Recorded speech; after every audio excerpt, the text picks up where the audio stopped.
बच्चों, आज हम इलेक्ट्रिक पोटेंशियल के बारे में डिस्कस करेंगे। सबसे पहले देखते हैं इलेक्ट्रिक पोटेंशियल जो है उसको हम कैसे डिफ़ाइन करेंगे। तो यहाँ पर हम स्टार्ट करते हैं electric potential. What is electric potential due to any point charge. यहाँ पर कंसीडर किया हमने कि एक प्लस कैपिटल क्यू चार्ज है जो किसी पॉइंट ओ पर है।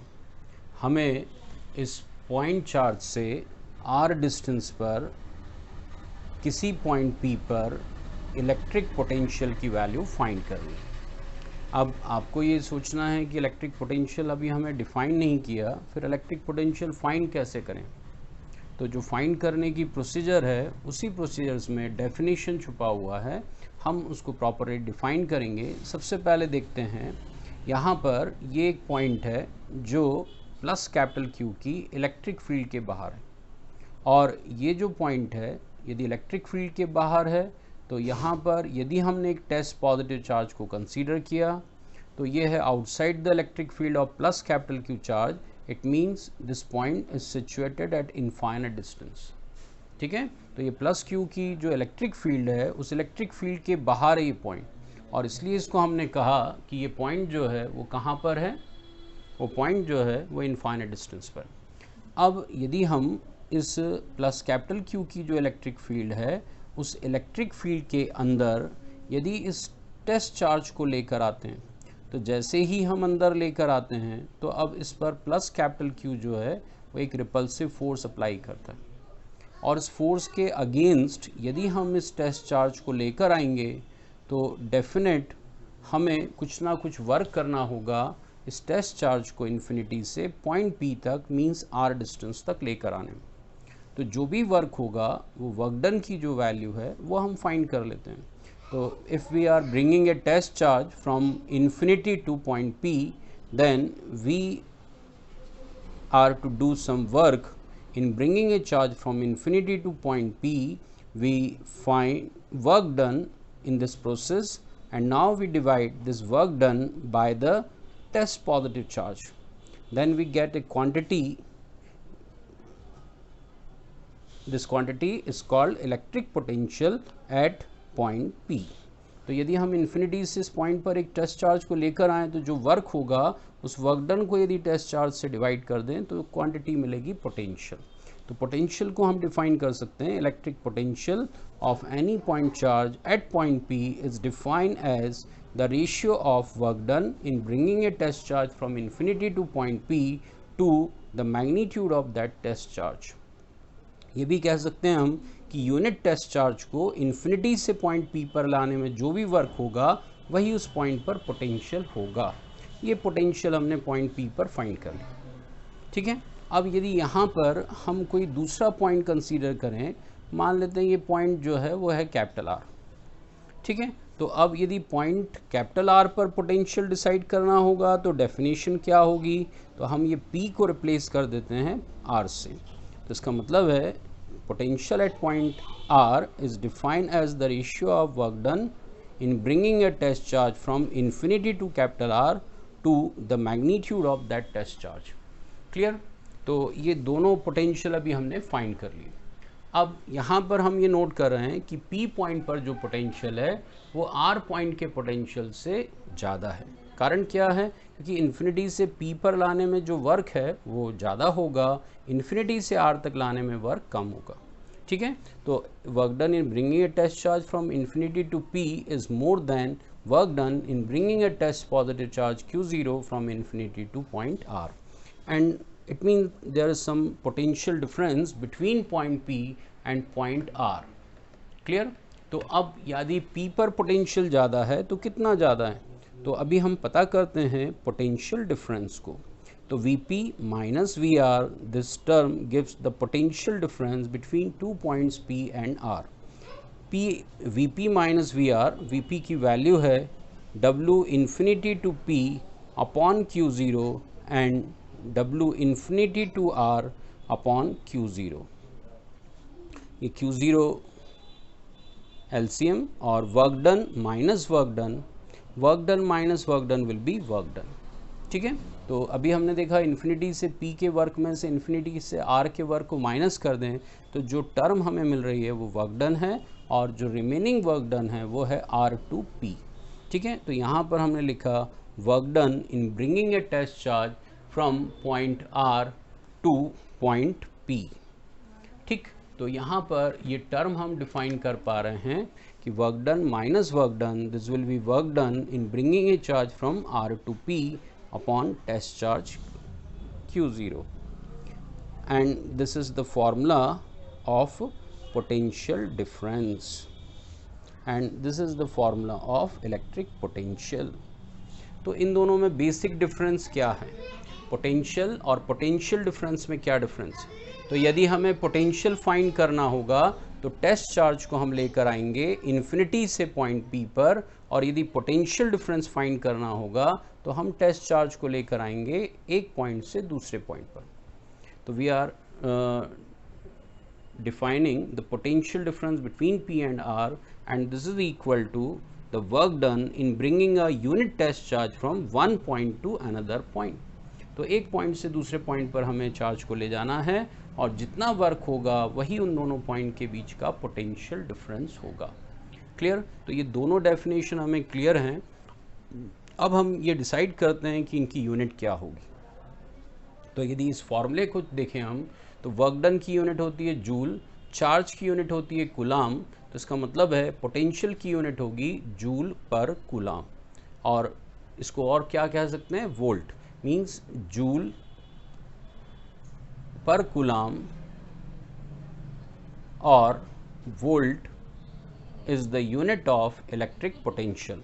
तो जो पोटेंशियल की यूनिट है वही पोटेंशियल डिफरेंस की भी यूनिट होगी, यहाँ भी लिखेंगे जूल पर कूलाम और वोल्ट। ठीक, अब यदि ये कहा जाए कि हमें 1 वोल्ट पोटेंशियल डिफरेंस को डिफाइन करना है, ठीक है, 1 वोल्ट पोटेंशियल डिफरेंस क्या होता है, जैसे हम मार्केट से एक सेल परचेस कर लेकर आते हैं, उस सेल के ऊपर लिखा होता है 1.5 वोल्ट।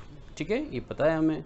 तो ये 1.5 वोल्ट क्या है, यहाँ पर है पॉजिटिव टर्मिनल, ये है नेगेटिव टर्मिनल, इन दोनों के बीच जो पोटेंशियल डिफरेंस है वो मेंशन रहता है 1.5 वोल्ट। इसका मीनिंग क्या है, इसका मतलब ये हुआ कि यदि हम एक टेस्ट चार्ज को एक पॉइंट से हम दूसरे पॉइंट पर लेकर जाएंगे, एक टेस्ट चार्ज को हम एक पॉइंट से दूसरे पॉइंट पर ले जाएंगे यूनिट टेस्ट चार्ज को, तो यहाँ से यदि यहाँ लेकर जाते हैं तो जो वर्क होगा वो होगा 1.5 जूल।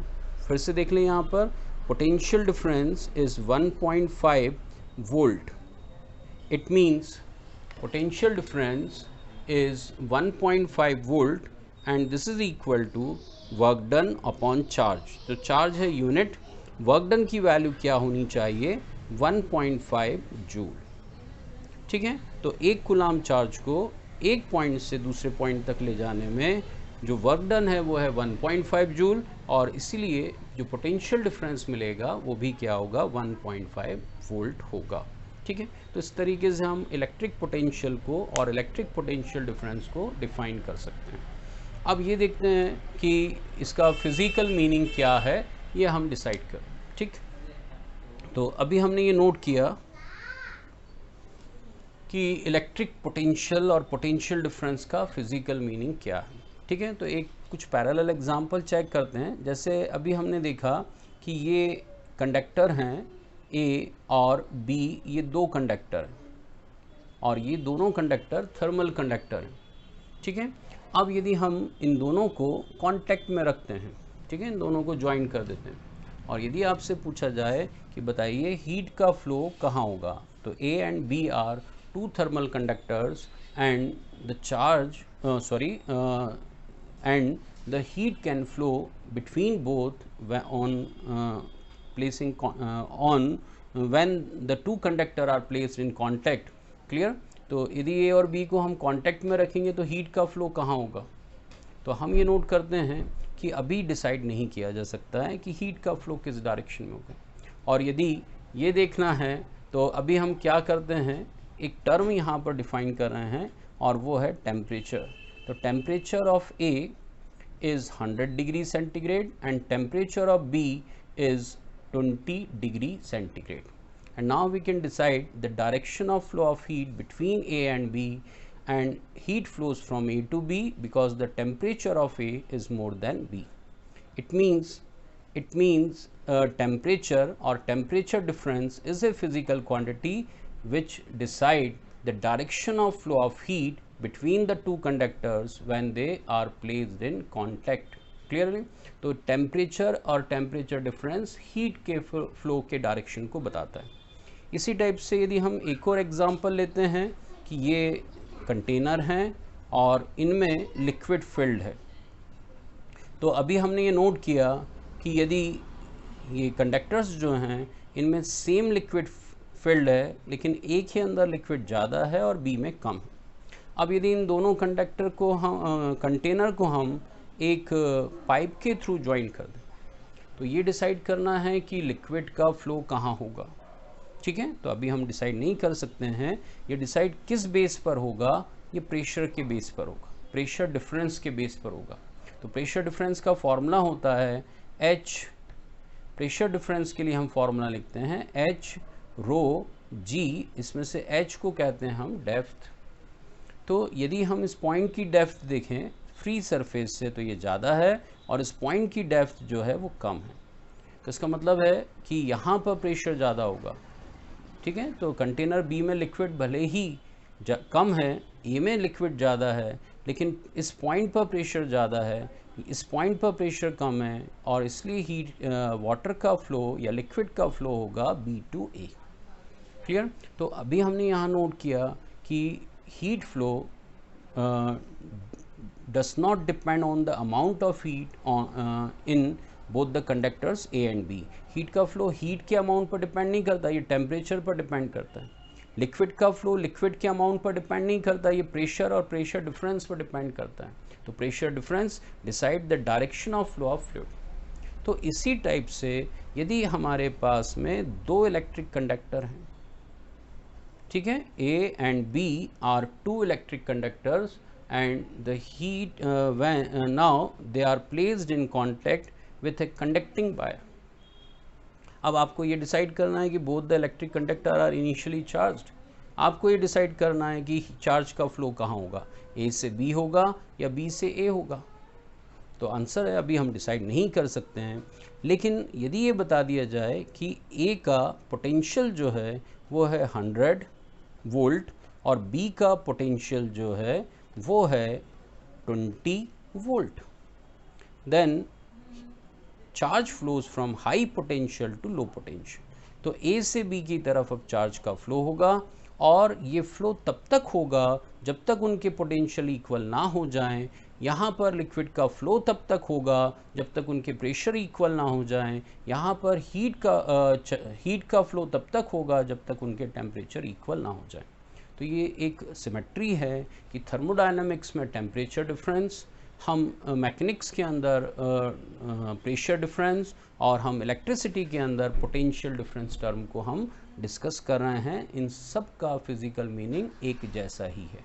ठीक है, तो what is the physical meaning of potential difference? Potential difference is a quantity which decide the direction of flow of charge between the two conductors when they placed in contact. Clear? तो यहाँ पर हमने इस term को define कर लिया. तो ये पॉइंट आप लोगों को क्लियर हुआ होगा कि इलेक्ट्रिक पोटेंशियल और पोटेंशियल डिफरेंस क्या होगा. ठीक है, तो positive charge always flow from high potential to low potential. लेकिन यदि नेगेटिव चार्ज के फ्लो की बात करेंगे, जैसे इलेक्ट्रॉन की बात करेंगे, तो electron always flow from low potential to high potential.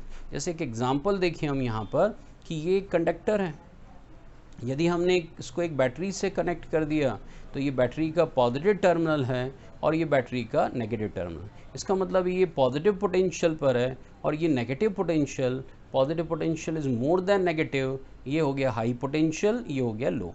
अब यदि ये मेटल है तो मेटल के अंदर चार्ज कैरियर होते हैं electrons. Electrons are negative charge particle and electrons move from negative plate to positive plate. Negative से रिपेल होंगे और पॉजिटिव पर जाएंगे. इसका मतलब इलेक्ट्रॉन जो हैं वो जा रहे हैं low potential to high potential. तो नेगेटिव चार्ज पार्टिकल हमेशा जाते हैं लो से हाई पोटेंशियल के डायरेक्शन में, और पॉजिटिव चार्ज हमेशा फ्लो होते हैं हाई पोटेंशियल से लो पोटेंशियल के डायरेक्शन। ठीक है, तो ये बात आपको समझ में आई होगी, और ये फ्लो तब तक होता रहेगा जब तक कि उनके पोटेंशियल सेम ना हो जाए। ठीक है, और एग्जाम्पल यहाँ पर हम देखें, और कुछ एग्जाम्पल यहाँ पर हम डिस्कस करते हैं। और एक सिंपल सा एग्जाम्पल है कि अर्थ जो होता है उसका पोटेंशियल जो होता है वो ज़ीरो होता है।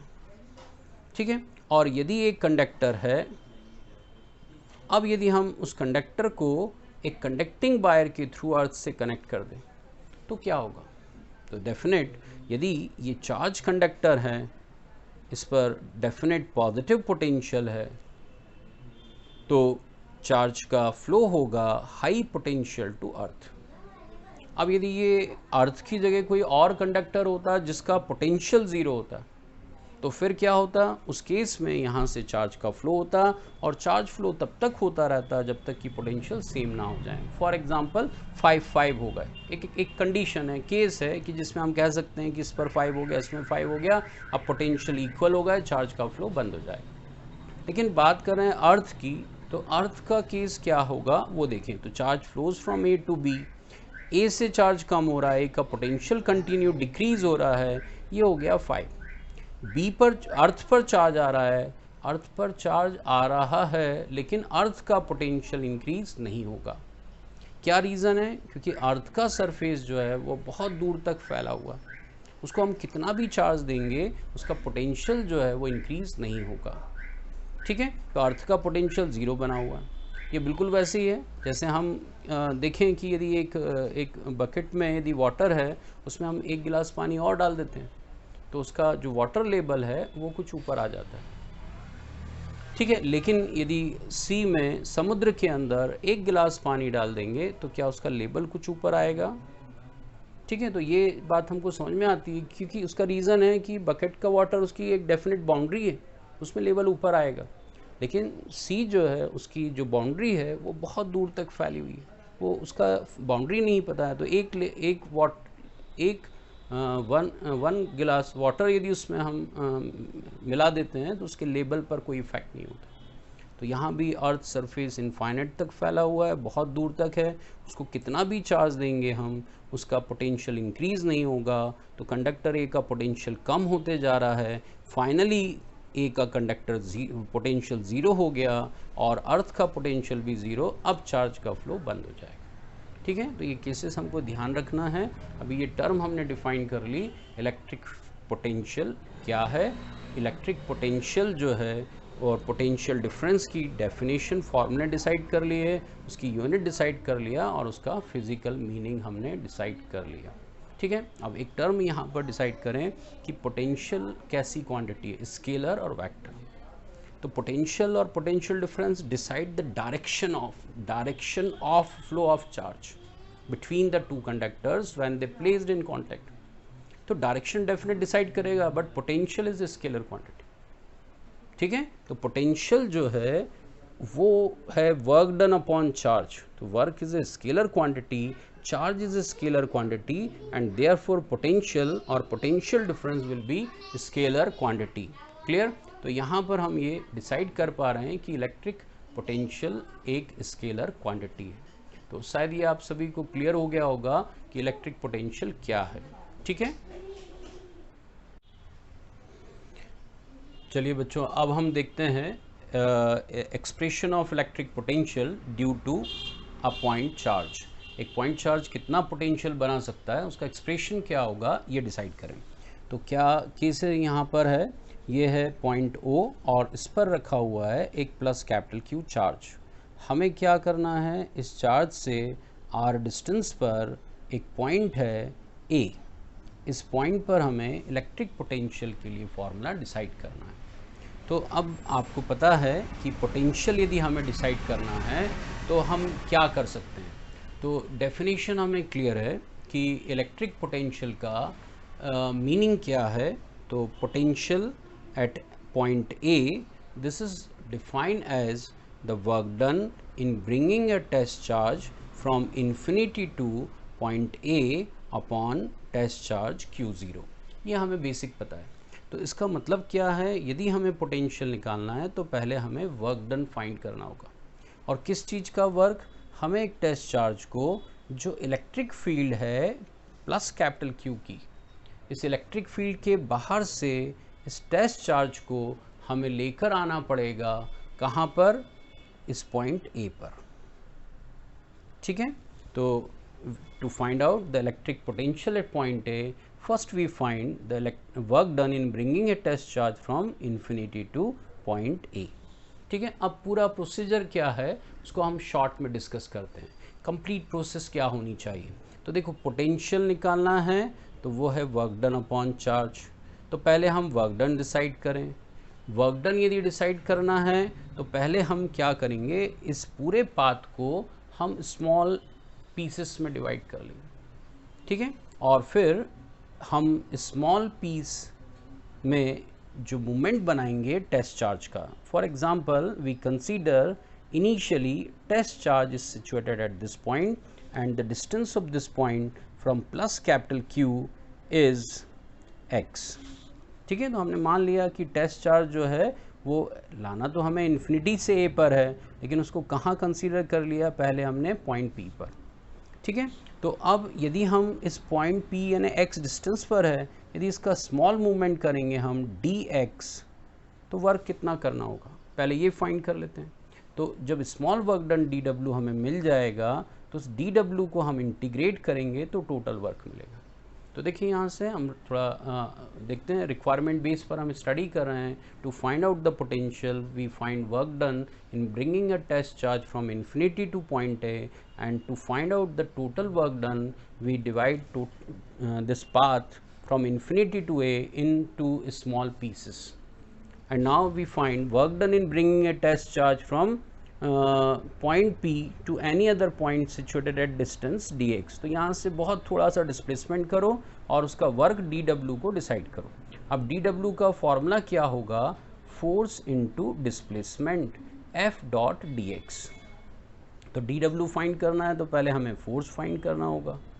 ठीक है, तो यहीं से हमारा कैलकुलेशन स्टार्ट होगा। यहीं पर हम सबसे पहले कहेंगे चार्ज पॉइंट P पर है, डिसाइड करेंगे फोर्स कितना लग रहा है, उस फोर्स के बेस पर स्मॉल वर्क डन फाइंड करेंगे, उसको इंटीग्रेट करेंगे, टोटल वर्क मिलेगा, और उस वर्क डन को हम टेस्ट चार्ज से डिवाइड कर पॉइंट A पर पोटेंशियल को डिसाइड कर सकते हैं। ये पूरा प्रोसीजर है और हमें इसी को फॉलो करना। ठीक है, तो कहाँ से स्टार्ट करें हमने यहाँ पर कंसीडर किया टेस्ट चार्ज पॉइंट P पर है और उस पर plus capital Q charge force apply कर रहा है। ठीक है, तो अभी पता है हमें according to Coulomb's law, according to Coulomb's law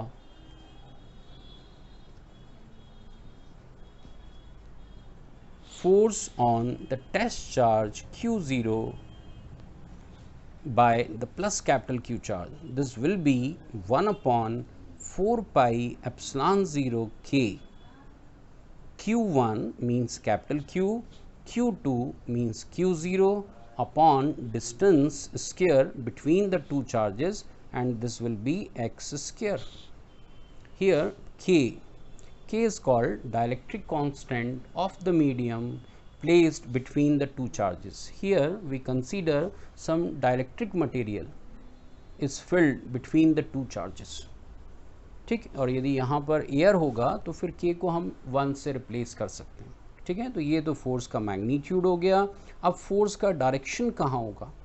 ठीक है, तो कैपिटल Q0 पर फोर्स लगा रहा है, वो Q0 को रिपेल करेगा और जो फोर्स का डायरेक्शन होगा वो होगा अपोजिट, वो होगा along OP vector. This will be the direction of force vector. ठीक है, तो क्या लिखेंगे हम, along OP वेक्टर। ये फोर्स का डायरेक्शन हमें मिल गया। क्लियर। अब क्या कर सकते हैं, यदि फोर्स डिसाइड हो गया तो हमें फाइंड करना होगा, फोर्स के बाद हमें फाइंड करना होगा small work done for small displacement dx।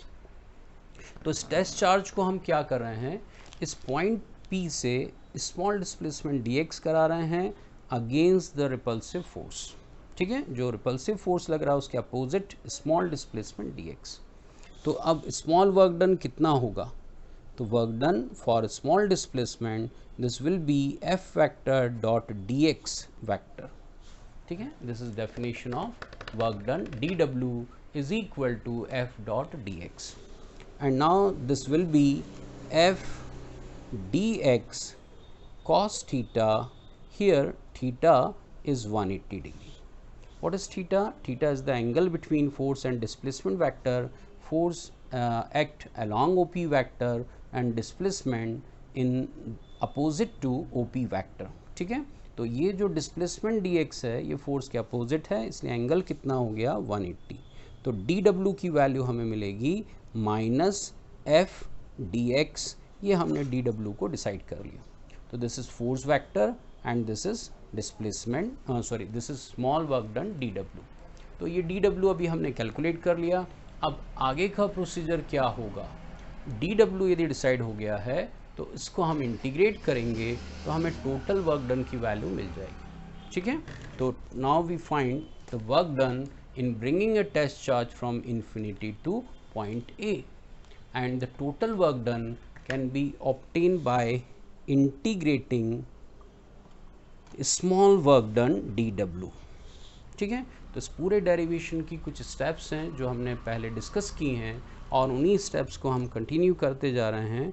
तो w is equal to integration of dw is equal to minus F dx, dw की वैल्यू किसके इक्वल है, एफ dx के इक्वल, ठीक है। तो ये w का फॉर्मूला हमें मिल गया। अब यहाँ पर हम f की वैल्यू पुट कर देते हैं तो हमें रिज़ल्ट मिलेगा, हमें w मिलेगा इंटीग्रेट करने पर यहाँ पर हम डिसाइड करते हैं लिमिट ऑफ इंटीग्रेशन, ठीक है। तो total work done in bringing a test charge from infinity to point A is situated at distance r। तो इंटीग्रेशन की जो लिमिट होती है वो एक्चुअली वैल्यू होती है x की, मीन्स जिसके रिस्पेक्ट में इंटीग्रेशन कर रहे हैं उसकी। तो यहाँ हम इंटीग्रेशन कर रहे हैं x के रिस्पेक्ट में, और x की जो मैक्सिमम वैल्यू है वो इन्फिनिटी है, और x की मिनिमम वैल्यू जो है वो है distance of point a means r। तो x ज़्यादा से ज़्यादा हो सकता है इनफाइनाइट, x कम से कम हो सकता है r। तो हमें लाना है चार्ज को इन्फिनिटी से a पर। तो जब हम टेस्ट चार्ज को यहाँ रखेंगे तो टेस्ट चार्ज की डिस्टेंस क्या, x is equal to infinity, और टेस्ट चार्ज जब a पर आ जाएगा तो x is equal to r हो जाएगा। तो इसमें इंटीग्रेशन की लिमिट हमें लिखनी होगी इन्फिनिटी टू r, क्लियर। तो ये वर्क डन की वैल्यू अभी हमने वर्क डन की वैल्यू हम कैलकुलेट कर रहे हैं और यहाँ पर हम फॉर्मूला डिसाइड कर लिए। अब देखते हैं कि w की वैल्यू यदि हमें फाइंड करना है तो हमें फोर्स की वैल्यू रखनी होगी, और फोर्स की वैल्यू कितनी है 1/4 पाई एप्सिलॉन 0 के q1 q2 upon distance square dx, and the limits of this integration is infinity to r, clear. तो w is equal to minus 1/4 pi epsilon 0 k constant, q0 r constant. Integration होगा केवल 1/x² का x के respect में, बाकी की सभी term जो हैं वो x के रिस्पेक्ट में कांस्टेंट हैं। तो हमें डिसाइड करना है इंटीग्रेशन ऑफ 1/x², ठीक। तो अब आपको पता है कि यदि हम x² को न्यूमरेटर में लेकर जाएंगे तो वो होगा x⁻², और फिर हम फॉर्मूला यूज़ कर सकते हैं इंटीग्रेशन ऑफ x⁻n, ठीक है। तो क्या रिजल्ट मिलेगा हमें, minus 1/4 pi epsilon 0 k q0 1/x² का इंटीग्रेशन क्या होगा, ठीक है। तो ये इंटीग्रेशन होगा -1/x। किस बेस पर, कौन सा फॉर्मूला हमने यूज़ किया है चेक कर लें। तो integration of x⁻n with respect to x, this is equal to x⁻n + 1 upon n+1, clear. तो जो भी पावर थी इसको ऊपर लेकर जाओ, x⁻² होगा, और यहाँ बनेगा x⁻² + 1 upon -2 + 1। इसको सॉल्व करोगे तो मिलेगा 1/x विथ नेगेटिव साइन, ठीक है। और इस इंटीग्रेशन की लिमिट है इन्फिनिटी टू r, क्लियर। अब यहाँ से यदि हम यहाँ लिमिट पुट करते हैं तो माइनस माइनस हो गया प्लस, और ये है 1/4 pi epsilon 0 k q0. And now we put the value of x. First we write upper limit in place of x, then this becomes 1/r. And now we put the lower limit in place of x, this will becomes 1/infinity. और अपर में से lower limit को हम minus कर लेते हैं, ठीक है। 1/infinity की वैल्यू क्या होगी? 0। तो ये जो 1/r है वो इसमें मल्टीप्लाई होगा और हमें जो वर्क डन है वो मिलेगा 1/4 पाई एप्सिलॉन 0 k q0/r। ये है फॉर्मूला ऑफ वर्क डन, ठीक है। अब यदि वर्क डन डिसाइड हो गया तो ये हमारी थर्ड स्टेप कंप्लीट है, और अब हम फाइंड कर सकते हैं पोटेंशियल डिफरेंस। तो by definition electric potential at point A, this is equal to work done in bringing a test charge from infinity to point A upon Q0, ठीक है। तो अब आपको जो वर्क डन है उसको Q0 से डिवाइड करना है, तो Q0 कैंसिल, रिजल्ट हो गया पोटेंशियल एट पॉइंट A, ठीक है। क्या रिजल्ट मिल रहा है? Potential at point A, this is equal to, ये वैल्यू रखना है आपको, Q0 कैंसिल, तो फाइनल रिजल्ट है 1/4 pi epsilon 0 Q0 cancel, Q/r। ये पोटेंशियल की वैल्यू हमने फाइंड कर ली। पता है ये फॉर्मूला जो है वो SI सिस्टम में है और इसलिए इसकी यूनिट हम लिखेंगे वोल्ट। क्लियर? तो यहाँ पर ये इलेक्ट्रिक पोटेंशियल हमने डिसाइड कर ली। This is the expression of potential. देखिए रीड करते हैं, this is the expression of potential at any point A due to point charge Q at any point situated distance R from plus capital Q। तो plus Q से R distance पर किसी medium में जो point A है वहाँ पर हमने पोटेंशियल डिसाइड कर ली, ठीक है। ये एक्सप्रेशन है पोटेंशियल का। तो बच्चों आपको ये क्लियर हुआ होगा पूरा डेरिवेशन कि हमने किस तरीके से इस एक्सप्रेशन को गेन किया है, और शॉर्ट में रिपीट कर लेते हैं। पोटेंशियल डिसाइड करना है तो वर्क डन फाइंड करना होगा। वर्क डन यदि फाइंड करना है तो हमें स्मॉल वर्क डन डिसाइड करना होगा और उसको इंटीग्रेट करेंगे तो W मिलेगा। और स्मॉल वर्क डन dW कैसे डिसाइड होगा? तो फोर्स इनटू डिस्प्लेसमेंट। तो पहले हम फोर्स की वैल्यू डिसाइड करेंगे और फोर्स की वैल्यू हमें मिलेगी कूलम्ब्स लॉ के बेस पर। तो इस तरीके से ये एक्सप्रेशन कंप्लीट हो सकता है। क्लियर? तो ये पूरा की पूरा डेरिवेशन है हमारे पास में, और इस डेरिवेशन में हमने फाइनली जो है वो रिज़ल्ट निकाल चुके हैं इलेक्ट्रिक पोटेंशियल के लिए, ठीक है। तो ये पोटेंशियल डिसाइड कर लें। अब बच्चों यहीं पर एक बहुत छोटा सा कैलकुलेशन में हम चेंज करेंगे तो पोटेंशियल डिफरेंस का भी डेरिवेशन मिलेगा, ठीक है। और अब आप देखिए बहुत जल्दी से हम एक डेरिवेशन और कंप्लीट कर रहे हैं, और वो है पोटेंशियल डिफरेंस। जैसे ये पॉइंट A है, यहाँ पर कोई पॉइंट है B, ठीक है। और यदि आपको कहा जाए कि पॉइंट A पर पोटेंशियल हाई है, B पर लो है, इनका पोटेंशियल डिफरेंस आपको निकालना है, ठीक है। तो मान लेते हैं कि A की डिस्टेंस है R1 और B का डिस्टेंस जो है वो है R2, ठीक है। तो अभी आपको A और B के बीच में पोटेंशियल डिफरेंस निकालना है। अब पोटेंशियल नहीं, पोटेंशियल डिफरेंस चाहिए। क्या करेंगे? तो डेफिनेशन हमें पता है, पॉइंट B से हमें पॉइंट A तक चार्ज को लाना है, मीन्स R2 टू R1। अब इन्फिनिटी की ज़रूरत नहीं है, अब हमें पॉइंट B से पॉइंट A तक टेस्ट चार्ज को लाना है और टोटल वर्क फाइंड करना है। तो क्या किया जाएगा? वही प्रोसीजर जो पहले किया था। टेस्ट चार्ज को x पे कंसीडर, x डिस्टेंस पे कंसीडर करो, स्मॉल डिस्प्लेसमेंट करो dx, वर्क फाइंड करो, और जब वर्क डन मिल जाए तो उसको इंटीग्रेट कर दो। लेकिन इंटीग्रेशन की लिमिट क्या होगी? पहले थी इन्फिनिटी टू R, अभी इंटीग्रेशन करना है और उसकी लिमिट होगी R2 टू R1।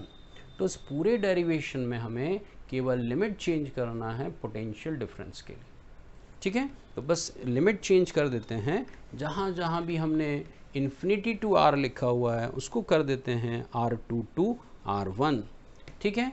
तो अब यदि R2 से R1 करते हैं तो क्या चेंज होगा? R2 टू R1, R2 से R1 लिमिट हमने चेंज कर दिया, और जो रिज़ल्ट है उसमें चेंज क्या होगा, तो यहाँ होगा 1/R1, यहाँ पर होगा 1/R2। ये वर्क डन का फॉर्मूला है, ठीक है। और यदि ये वर्क डन है तो पोटेंशियल डिफरेंस को हम कैसे डिफाइन कर पाएंगे, ठीक है। तो now potential difference between 2 points A and B in the electric field of plus capital Q charge, this will be VA minus VB is equal to WB2A upon Q0. This is according to definition of electric potential difference, ठीक है। तो जो work done की value हमने find की है, value को यहाँ रखना है और उसको Q0 से डिवाइड करना है, तो Q0 कैंसिल, फाइनल आंसर है 1/4 पाई एप्सिलॉन 0 के Q 1/R1 माइनस 1/R2। ये हमारे पास में पोटेंशियल डिफरेंस के लिए फॉर्मूला है, ठीक है। This is the expression of potential difference. तो बेटा ये जो हमने दो डेरिवेशन किए हैं, एक्चुअली ये एक ही है, केवल लिमिट हमें चेंज करना है। जब लिमिट चेंज करते हैं रिक्वायरमेंट बेस पर, तो डेरिवेशन के रिजल्ट्स भी बदल जाते हैं, ठीक है। तो यहाँ पर ये ध्यान रखें आप, ये है फ्रॉम, ठीक है। ये जो टर्म है ये है फ्रॉम, और ये है टू, ठीक। मतलब R2 से R1 तक, फ्रॉम R2 टू R1, ये हमने पोटेंशियल डिफरेंस के लिए आंसर निकाल लिया, ठीक है। तो R2 from R2 to from R1, this is expression of work done in bringing a charge from R2 to R1। तो ये पूरा डेरिवेशन कंप्लीट है, ठीक है। तो आप लोगों को ये दोनों डेरिवेशन बहुत अच्छे से क्लियर हो गए होंगे, और इसके बाद हम डिसाइड कर सकते हैं electric potential due to electric dipole और electric in different position of electric dipole. Dipole की अलग अलग पोजीशन पर हम इलेक्ट्रिक पोटेंशियल भी डिसाइड कर सकते हैं। ओके।